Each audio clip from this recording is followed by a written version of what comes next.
Well known family నుంచి వచ్చారంటే కాదు కాదు కాదు. ఇది జీవితం పాత జీవితమే.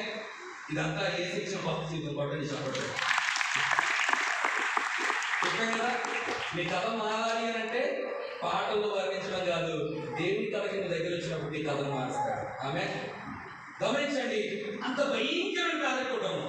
ఇప్పుడు ఈ మసీదుని ఆనుకున్న ఇంటి ఒక పెద్ద పాట, చిన్నపాటి వర్షం పడితే ఖచ్చితంగా ఆ ఇల్లంతా కూడా ఒలిగిపోతాయి. అంత భయంకరమైన చాలా పేదరిక కుటుంబం. ఇలా కుటుంబ సమస్యలు ఉంటున్నప్పుడు మా నాన్నగారు ఒక బాధ్యత లేని వ్యక్తిగా ఉండిపోయాడు, యజమానిగా ఉండిపోయాడు. మా నాన్నగారికి అలవాటు ఏంటంటే ఒక భీకరమైన అలవాటు వెళ్ళిపోయాడు. ఏంటి అంటే ఒక త్రాగుడైన వ్యసనాన్ని వెళ్ళిపోయాడు. చక్కగా నమాజులు చదివేవాడు. ఆ నమాజులు చదివే వ్యక్తి ఎలా అయిపోయాడంటే ఒక భయంకరమైన ఆల్కహాలిక్, ఒక డ్రగ్గిస్ట్ గా. అంటే ఎలా అయితే త్రాగుతాడో, ఒక మందు బాబులు ఏదైతే మందు లేకుండా ఉంటారో అంత భయంకరమైన ఆల్కహాలిక్ గా మా తండ్రి మారిపోయారు.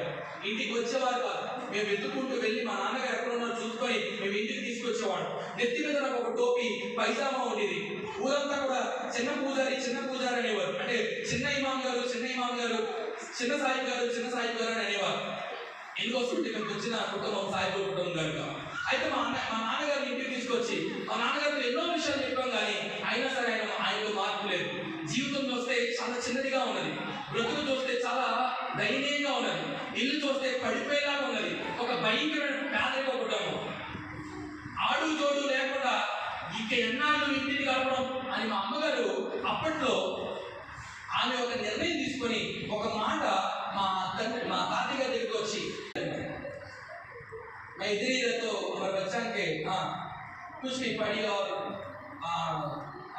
चलवे कावंडी लेకపోతే సంతోషమే కావండి, ఓ ఖుషీగా कुछ भी नहीं कर रहा हूँ, घर भी नहीं है, ఇల్లు కూడా లేదు.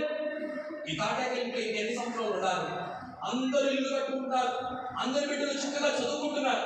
ఈ చిన్నవాడైనా చక్కగా నెత్తి మీద టోపీ పెట్టుకొని ఎంతో ఆత్మీయుడిగా నీతో పాటు నమాజ్కి వస్తున్నాడు. వీడి జీవితాన్ని బట్టి నేను ఆలోచించగలదులే, కానీ ఈ ఉన్న జీవితంలో వాడి కాస్త నేను చదువుకోవాలి కదా అని మా అమ్మగారు ఏం చేశారంటే అప్పట్లో మా తాతయ్య గారికి నా చేతిని మా తాతయ్య గారికి అప్పగించి మా అన్నయ్యకి మా అక్కకి ఇద్దరికి కూడా వివాహం చేసి ఆమె కువైట్ అనే అరబ్ దేశం వెళ్ళిపోయింది. ఎక్కడికి? కువైట్ అనే అరబ్ దేశం వెళ్ళిపోయింది.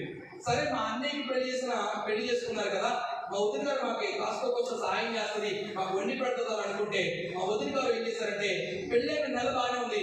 మా మమ్మీ గారు ఎప్పుడైతే కువైట్ అనే ప్రాంతానికి వెళ్ళిపోయారో మా వదిన మా అన్నయ్య తీసుకుని వాళ్ళ అమ్మగారింటికి వెళ్ళిపోయారు. మా అక్క పెళ్లి చేసుకొని అత్తగారింటికి వెళ్ళిపోయారు.